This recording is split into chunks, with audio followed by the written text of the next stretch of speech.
ever get hyped for a game only to find it didn't deliver? Today, we're counting down the top 12 games that left fans feeling more let down than a broken save file. From technical nightmares to overpromised features, these are the games that turned high expectations into huge disappointments.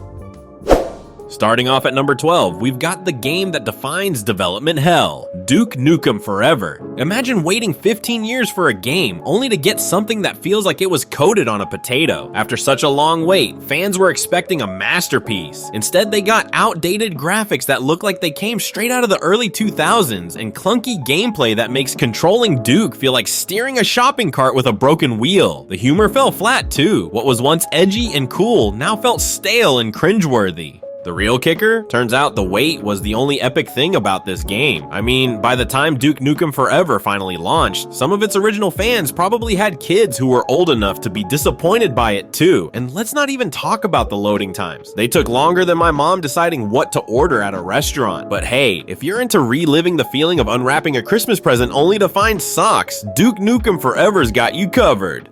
Next up, a horror classic that took a wrong turn into action territory. Duke.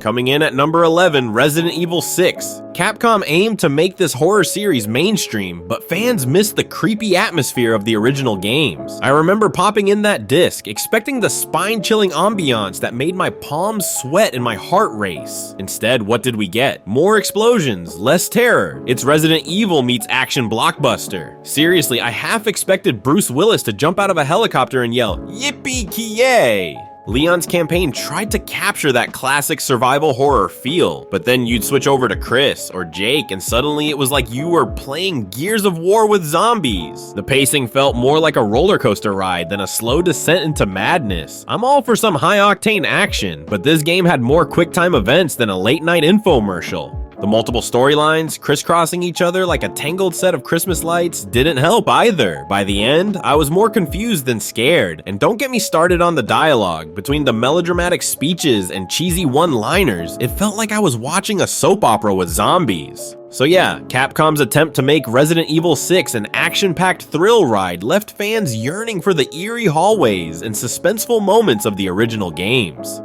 Now let's talk about a game that promised to revolutionize MMOs and failed.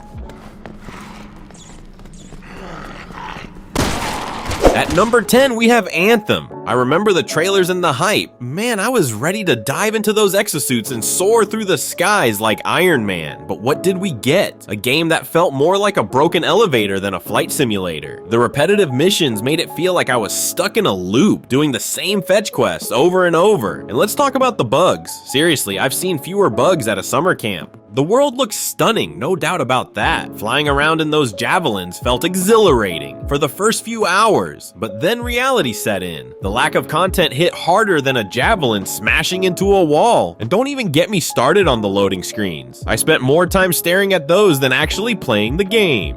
In Anthem, the only thing soaring higher than the exosuits were players' initial hopes. We all thought we were getting this groundbreaking MMO experience, but instead, it felt like someone forgot to finish building the roller coaster and just sent us on our way with half the track missing. But hey, at least we got some good memes out of it, right? The Anthem's endgame joke became as legendary as the game's own unfinished business. Moving on, we've got a Mass Effect game that left fans feeling conflicted.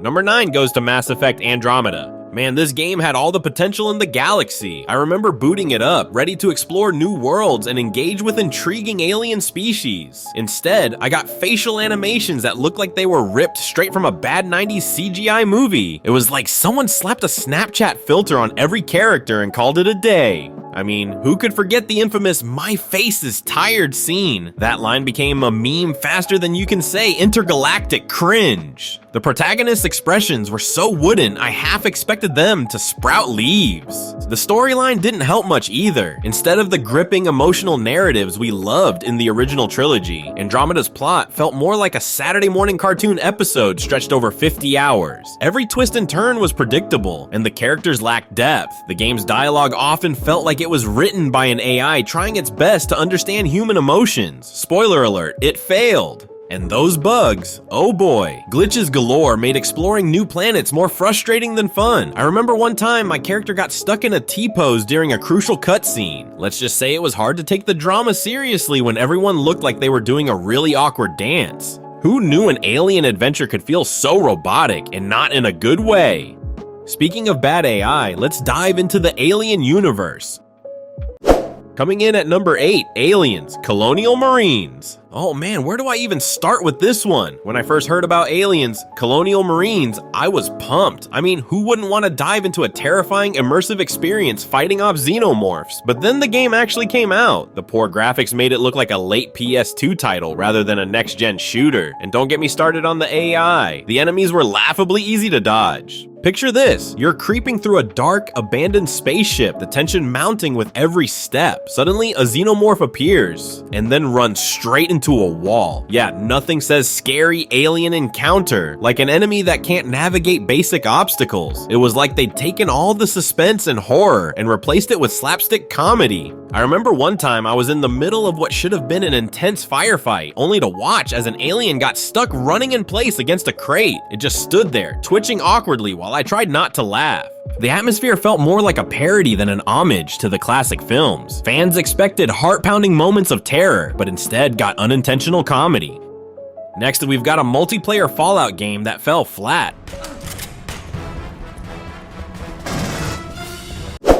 Number 7 is Fallout 76. Man, when Bethesda announced a multiplayer Fallout game, I was over the moon. I pictured epic adventures with friends, exploring the wasteland together. What we got, though, was a glitchy mess that felt more like an early access game than a polished release. The lack of NPCs made the world feel lifeless and empty, like wandering through a post-apocalyptic ghost town. It was just me, my buddies, and a whole lot of awkward silence. In Fallout 76, it's the bugs, not the radiation, that are the real threat. I remember one time my character fell through the map during a crucial quest. There I was, stuck in an endless void, wondering if this was Bethesda's way of showing us what true isolation feels like. The game promised so much but delivered so little. Instead of thrilling encounters and deep storylines, we got fetch quests and server issues. I mean, it's one thing to face off against mutated creatures in the wasteland. It's another to battle with login screens and constant crashes. But hey, at least we had plenty of laughs at the expense of those hilarious glitches. Ever seen a Deathclaw moonwalk? I have, and let me tell you, Michael Jackson would be proud.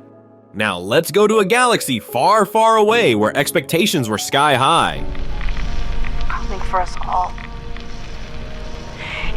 Coming in at number 6, No Man's Sky. Man, do I remember the hype train for this one. I was ready to explore an endless universe filled with unique planets, strange creatures, and epic adventures. But what did we get? A launch that felt more like a space shuttle missing half its parts. The game promised a galaxy teeming with life and discovery, but I found myself wandering around empty planets with nothing but rocks and the occasional plant for company. I'll never forget booting it up for the first time. There I was, stranded on a barren planet, hoping to stumble upon some groundbreaking discovery. Instead, I found myself mining for resources like some intergalactic janitor. Space exploration never felt so lonely. It was like showing up to a party only to find out you're the only guest. But hey, at least we can laugh about it now, right? The game has come a long way since then. Thanks to a slew of updates, it's been brought back from the dead like some kind of cosmic Lazarus. Now, it actually feels like the universe we were promised.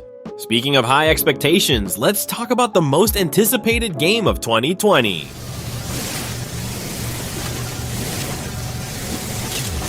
Taking the number 5 spot, Cyberpunk 2077. Man, where do I start with this one? The anticipation for Cyberpunk 2077 was through the roof. I mean, it was supposed to be the game that redefined the open world genre. But what did we get? A glitch-filled mess that had last-gen console players feeling like they were beta testers for a half-baked product. I remember booting it up on my old PS4, thinking I'd be cruising through Night City like some cybernetic rock star. Instead, I was greeted by characters T-posing through walls, cars falling from the sky, and NPCs walking through solid objects like they had superpowers. In Night City, the future is full of neon lights, cool cars, and countless glitches. There's nothing quite quite like getting immersed in a high-stakes mission only to have your character's pants disappear mid-dialogue, or trying to have a serious conversation with an NPC whose head is spinning like it's auditioning for the Exorcist sequel. It was like living in a cyberpunk fever dream where nothing made sense and everything was hilariously broken. But hey, at least we got some good laughs out of it. Remember that bug where you'd call your car and it would come barreling towards you like it was possessed? Talk about an aggressive valet service. And those performance issues on last-gen consoles. Let's just say my PS4 sounded like it was trying to take off every time I loaded the game. Up next, a tactical shooter that missed the mark badly. He's out to control humanity. Well, Number 4 goes to Ghost Recon Breakpoint. I was so stoked for this game. I imagined sneaking through dense jungles, executing flawless tactical maneuvers with my squad. Instead, I got a game that felt more like a trip to the mall. Ubisoft went too far with monetization, and fans were left with a game that felt like a cash grab. Everywhere I turned, there was something to buy: gear, weapons, cosmetics. It was like the developers forgot they were making a tactical shooter and thought they were running an online store. The gameplay itself? Meh. Missions felt repetitive, and the world lacked the depth and immersion of previous titles. I remember spending more time navigating menus and store pages than actually playing the game, and those microtransactions, yikes. When a game's hardest mission is finding content that isn't monetized, you know there's a problem. One time I stumbled upon a rare weapon in game and got super excited, only to find out I needed to pay real money to unlock it fully. Talk about breaking immersion. The funniest part, there was even a time saver pack you could buy to speed up progression, because nothing says tactical realism like paying to skip the actual gameplay. Now, let's talk about a spin-off that left fans wondering, why did they even bother?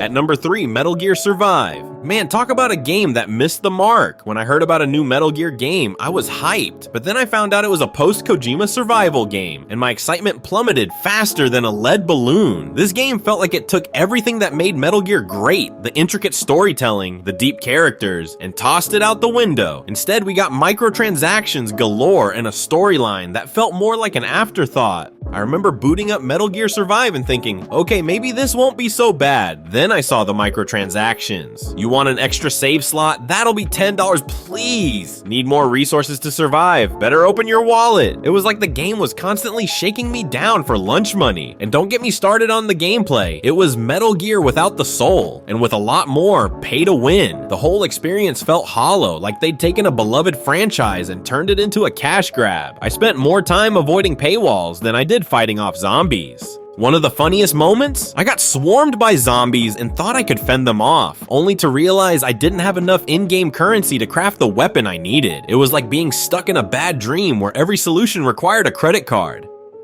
Heading into the final stretch, we've got a shooter that flopped hard.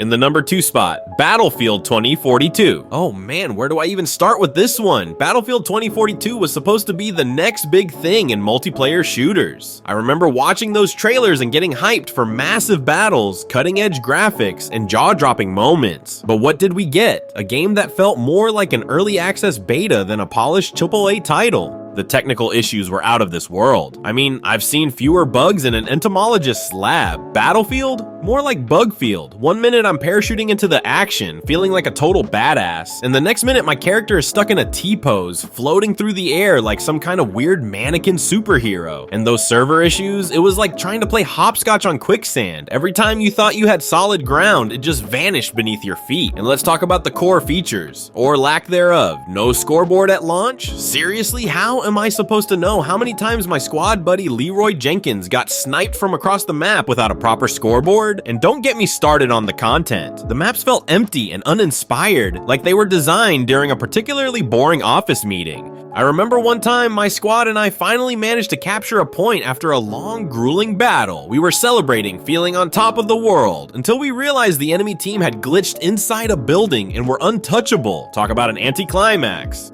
And finally, the game that redefined what it means to let fans down.